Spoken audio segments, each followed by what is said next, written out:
بسم اللہ الرحمن الرحیم، السلام علیکم ورحمۃ اللہ۔ عمران خان کی کال کا جو عمران خان نے احتجاج اور تحریکی کال دی تھی، اس کا اتنا بڑا امپیکٹ پڑا ہے، اتنا بڑا اس کا اثر پڑا ہے کہ آج پورے پاکستان کے اندر عمران خان کی رہائی اور آزادی کی بات ہو رہی ہے۔ پورے پاکستان کے اندر یہ نہ صرف پاکستان کے اندر ہو رہی ہے بلکہ انٹرنیشنل لیول کے اوپر آپ اندازہ کریں، آپ ذرا امیجن کریں کال کتنی بڑی تھی۔ لوگوں نے تو باہر نکل کے لوگوں نے دکھا دیا، بتا دیا، اور بھرپور انداز میں انہوں نے جوش و جذبے کے ساتھ، بلبلے کے ساتھ اور بڑے ہی حیران کن انداز سے لوگوں نے پاکستان کے اندر باہر نکل کے بتا دیا۔ حالانکہ ان کے راستے میں بڑی رکاوٹیں پیدا کی گئیں، لیکن اس کے باوجود لوگ نکلے۔ اور یہ صرف پاکستان کے اندر اب معاملہ نہیں ہے، انٹرنیشنل لیول کے اوپر، نیو یارک سے لے کے سڈنی تک۔ اور پھر اس کے بعد انٹرنیشنل اخباروں نے اب اس کو باقاعدہ کور کیا، انٹرنیشنل اخباروں نے، جس کے اندر تمام بڑے بڑے نیوز پیپرز اور نیوز چینلز شامل ہیں۔ عرب ممالک کے نیوز پیپر، گلف نیوز، پھر اس کے بعد سعودی عرب کے الجزیرہ ٹی وی چینل، پھر اس کے بعد CNN، Fox news, BBC، guardian اخبار، یہ تمام بڑے ٹی وی چینلز نے اور اخباروں نے اس احتجاج کو کور کیا۔ یہاں سے آپ اس کی پاپولیرٹی کا اندازہ کریں۔ یہ جو باتیں کر رہے ہیں نا گورنمنٹ کے لوگ آ کے، اصل میں یہ اپنی شرمندگی بچانا چاہتے ہیں اور کہتے ہیں کہ نہیں، احتجاج ہوا ہی نہیں، لوگ نکلے ہی نہیں۔ تو پھر ان لوگوں نے 100 دفعہ 144 کیوں لگائی؟ انہوں نے لوگوں کو پکڑا کیوں، گرفتار کیوں کیا، اریسٹ کیوں کیا؟ پھر آپ ان سے جواب لیں، وہ ان کے پاس کوئی جواب نہیں۔ یہ صرف اپنی شرمندگی، اپنے خوف کو بچانے کے لیے، اس کے اوپر قابو پانے کے لیے یہ اس طرح کی حرکتیں کر رہے ہیں۔ لیکن اصل حقیقت یہ ہے کہ اب ان کو پتہ لگ چکا ہے، اب ان کو اندازہ ہو چکا ہے کہ احتجاج بہت بڑا تھا اور اس کی وجہ سے لوگوں کے اندر اب بہت زیادہ جوش اور ولولہ پایا جاتا ہے۔ اب ہوا کیا، اس کا ایک امپیکٹ ہے۔ اب امپیکٹ کے بعد آگے اس وقت اسٹیبلشمنٹ کے اندر کیا سوچ پائی جاتی ہے، یہ بڑا معنی خیز معاملہ ہے، اور اس کی وجہ سے آگے حالات مکمل طور پر بدلنے والے ہیں۔ عمران خان کی رہائی اب بالکل سر پر آ چکی ہے۔ معاملات کیا ہیں؟ معاملات یہ ہیں کہ لوگ جب احتجاج ہوا، کال آئی، لوگ نکلے، ایجنڈا ایک ہی تھا، نعرہ ایک ہی تھا۔ لوگوں کی جانب سے جو نعرے لگائے گئے، احتجاج کیا گیا، ان کی جانب سے جس یکجہتی کا اظہار کیا گیا، جس طرح سے انہوں نے جوش دکھایا، وہ صرف ایک ہی اس کے پیچھے، یہ عمران خان کا اصل میں نظریہ جو ہے آج پاکستانی قوم کے رگوں میں دوڑا ہے، خون کے اندر دوڑا ہے، اور ان کے اندر یہ پھیل چکا ہے۔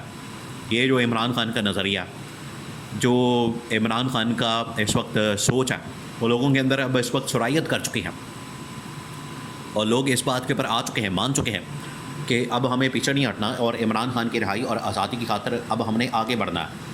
لوگوں کو پتہ لگ چکا ہے، انٹرنیشنل لیول کے اوپر جب اس کی کوریج ہوئی ہے، لوگوں نے دیکھا ہے کہ یہ تو ایک بہت بڑا بیانیہ بن چکا ہے، بہت بڑا معاملہ بن چکا ہے، اب ہم یہاں سے پیچھے نہیں ہٹ سکتے۔ تو انٹرنیشنل لیول کے اوپر اور پاکستان کے اندر یہ پریشر بلڈ اپ ہو رہا ہے۔ ابھی چند دن پہلے کور کمانڈرز نے باقاعدہ طور پر فیلڈ مارشل کو یہ مشورہ دیا تھا کہ آگے ہم جو پبلک پلس دیکھ رہے ہیں، آگے ہم جو اس حوالے سے معاملات کو دیکھ رہے ہیں، اس میں نظر آ رہا ہے کہ یہ کس طریقے سے ایونٹس ٹرن آؤٹ ہو سکتے ہیں، ہماری فیور میں بھی جا سکتے ہیں، ہمارے خلاف بھی جا سکتے ہیں۔ اگر ہم نے اس کو اپنی فیور میں کرنا ہے تو عمران خان کے ساتھ بات کرنی پڑے گی، مذاکرات کرنے پڑیں گے، تاکہ یہ پورا جو اس وقت عمران خان کے ساتھ اس وقت عوام کا جو سیلاب ہے، یہ ہمارے ساتھ ہو جائے گا۔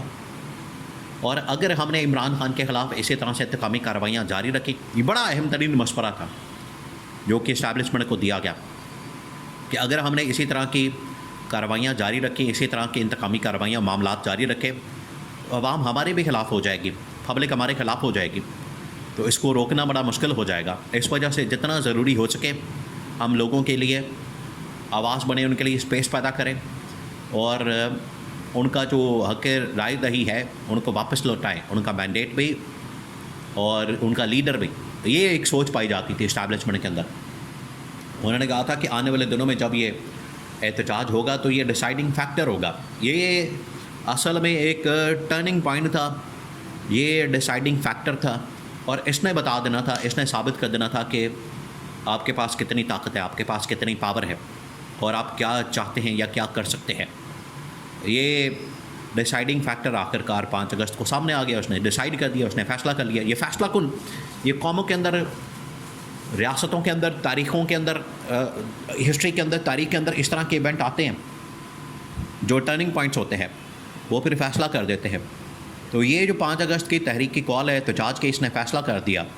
اس نے یہ بتا دیا کہ اب معاملہ کس طرف ہے, فیصلہ کس طرف ہے.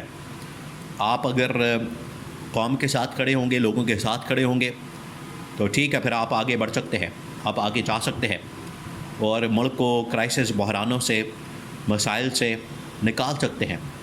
لیکن اگر آپ اسی چکر میں, اسی کومکمیرو میں پھنسنا چاہتے ہیں جو پچھلے پاکستان 80 سال سے پھنسا ہوا ہے, ادھر کا ادھر ہی, چہرے بدل جاتے ہیں, نظام وہی ہے, چہرے بدل جاتے ہیں, مسائل وہی ہیں, چہرے بدل جاتے ہیں, حالات وہی ہیں. تو ہمیں حالات سے مسئلہ ہے, لوگوں کو حالات سے پرابلم ہے, چہروں سے نہیں ہے. چہرہ کوئی بھی بٹھاتے ہیں آپ, تو وہ نظام کی تبدیلی جو ہے بڑی ضروری تھی. اور عمران خان نظام کی تبدیلی کی بات کرتا ہے, یہ اس کی بڑی ایک یونیک بات ہے. کوئی اور آپ کو اس طرح کی بات نہیں کرتا نظر آئے گا. اس کی وجہ یہ ہے کہ لوگوں کا اسٹیٹس کو کا مفاد اس کے ساتھ جڑا ہوا ہے, لوگوں کا انٹرسٹ اس کے ساتھ جڑا ہوا ہے, لوگوں کا فائدہ اس کے ساتھ جڑا ہوا ہے. وہ پھر اپنے فائدے کی بات کرتے ہیں, اپنے انٹرسٹ کی بات کرتے ہیں اور نظام کی بات کرتے ہیں. تو جب نظام کی بات کریں گے, انٹرسٹ کی بات کریں گے, وہ پھر اس کے ساتھ جڑ جائیں گے. وہ کہیں گے کہ ہمارا مفاد اسی میں ہے کہ ہم نظام کے ساتھ, اسٹیٹس کو کے ساتھ رہیں. لیکن عمران خان کو اس اسٹیٹس کو کے نظام سے کوئی فائدہ نہیں, کوئی بینیفٹ نہیں, کوئی مفاد نہیں. اسی وجہ سے عمران خان جب بات کرتا ہے تو عمران خان یہ نظام کی تبدیلی کی بات کرتا ہے, صحیح معنوں میں نئے پاکستان کی بات کرتا ہے. وہ عدلیہ کی آزادی, میڈیا کی آزادی, لوگوں کے انسانی حقوق کی بات کرتا ہے. یہ ہے اصل فرق. آج لوگوں کو پتہ چل گیا, یہ اسٹیبلشمنٹ کے اندر بھی اب انہوں نے کہا ہے, رپورٹ سامنے رکھی ہے کہ یہ حالات بن چکے ہیں. اگر ہم نے اب فیصلے نہ کیے تو دیر ہو سکتی ہے. تو جتنا جلدی ہو سکے فیصلے کیے جائیں, حالات بہتر کیا جائیں, ورنہ یہ ہمارے گلے پڑ جائے گا. تو اسٹیبلشمنٹ نے سوچ لیا ہے, اسی وجہ سے ان کی جانب سے اب اس کے اوپر بڑی تیزی کے ساتھ کام شروع ہو گیا, بڑی تیزی کے ساتھ. اس وقت آپ کو بظاہر تو نظر نہیں آ رہی چیزیں, پنڈی اسلام آباد کے اندر بہت بڑی بڑی ڈیولپمنٹس ہو رہی ہیں, خفیہ ملاقاتیں ہو رہی ہیں, رابطے ہو رہے ہیں, بظاہر آپ کو نظر نہیں آ رہے, لیکن اندر کھاتے یہ سب کچھ چل رہا ہے تاکہ کوئی نہ کوئی راستہ نکال کے پاکستان کو بحرانوں سے نکالا جا سکے, پاکستان کو کرائسس سے نکالا جا سکے. یہ اب اسٹیبلشمنٹ نے تہیا کر لیا اور گورنمنٹ کو اب مکمل طور پر سرنڈر کرنے پر مجبور کیا جائے گا.